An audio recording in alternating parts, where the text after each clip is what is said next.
जुनैद नाम के एक शख्स का ये वाक़या आपको आज हम बताते हैं। उसी की ज़ुबानी हम आपको बताते हैं। जुनैद कहता है कि एक बार सुबह का वक्त था और मैं अपनी बीवी के साथ टेबल पर बैठा नाश्ता कर रहा था। मैंने सोच लिया था कि मैं अपनी बीवी को निदा के बारे में बता के रहूँगा। 3 महीने से एक लड़की जिसका नाम निदा था वो मेरी ज़िंदगी का अहम हिस्सा बन चुकी थी और मैं रोज़ाना उसके साथ वक्त गुजारता था। मैं निदा के साथ इतना खुश था कि मैंने तो सोच लिया था कि मैं अपनी बीवी को तलाक दे दूंगा। कई दिनों से लगातार कोशिश कर रहा था मगर मैं अपनी बीवी को कह नहीं पा रहा था। लेकिन आज मैंने फैसला कर लिया कि मैं अपनी बीवी को सब कुछ बता दूंगा। मैं बोला, बेगम, बस मेरा और तुम्हारा साथ यही तक था। मैं अब और किसी को दिल से पसंद करता हूँ और हम दोनों शादी करने जा रहे हैं। मैं तुम्हें कुछ दिनों में तलाक दे दूंगा। ये सुनकर मेरी बीवी धीरे से बोली, क्यों? तो मैंने कोई जवाब नहीं दिया। ये देखकर वो गुस्से में आ गई और खाना छोड़कर अपने ऊपर वाले कमरे में चली गई। मैंने सोचा कि मैंने बिल्कुल ठीक फैसला किया है। जिसके बाद मैं जिस लड़की से मोहब्बत करता था यानी निदा, उसके घर में चला गया। शाम को मैंने अपने घर पर अपनी बीवी के पास एक वकील को भेजा, जिस वकील ने मेरी बीवी को बताया कि तलाक के बाद इस घर की मालकिन वो होगी और उसने ये भी बताया कि तुम्हारे शोहर के कारोबार में से तुम्हें हिस्सा मिलेगा। लेकिन मेरी बीवी ने सब कुछ लेने से इनकार कर दिया।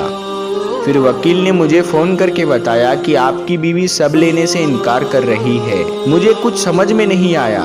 रात को जब मैं घर लौटा तो मैंने देखा मेरी बीवी कंप्यूटर टेबल पर बैठकर कुछ लिख रही थी। मैंने उसकी तरफ ध्यान नहीं दिया और निदा के बारे में सोचता हुआ सो गया। सुबह उठा तो मेरी हैरत की इंतहा ना रही। मैंने देखा कि मेरी बीवी अभी तक टेबल पर बैठी कुछ लिख रही थी। मैं पास गया तो पूछने लगा, क्या कर रही हो? ये सुनकर उसने कहा, आप मुझे तलाक दे दो, लेकिन मेरी 2 शर्तें आपको माननी पड़ेगी।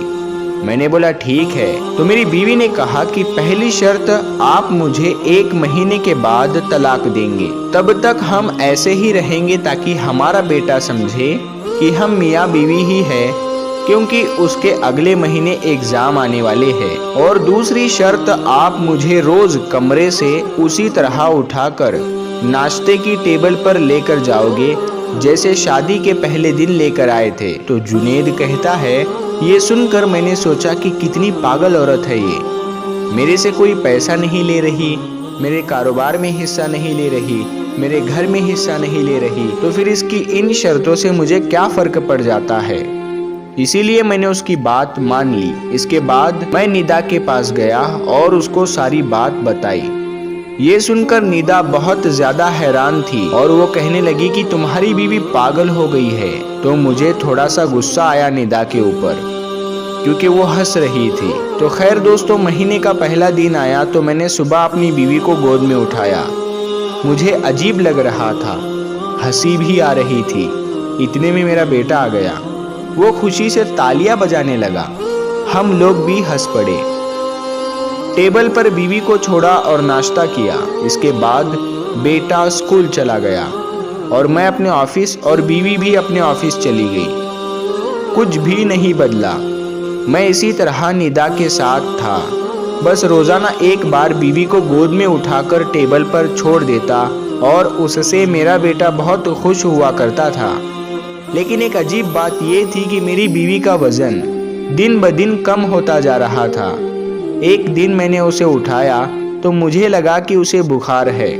मैंने पहली दफ़ा उसकी हालत ख़राब देखी तो मुझे अपने ऊपर गुस्सा आया कि मैंने इसकी इतनी फ़िक्र क्यों ना की जितनी करनी चाहिए थी। खैर अगले दिन मैंने उसको उठाया और उसने मेरे गले में बाजू डाले तो मुझे उस पर बहुत प्यार आया। मैं उसकी महक को अपने अंदर जज्ब कर रहा था।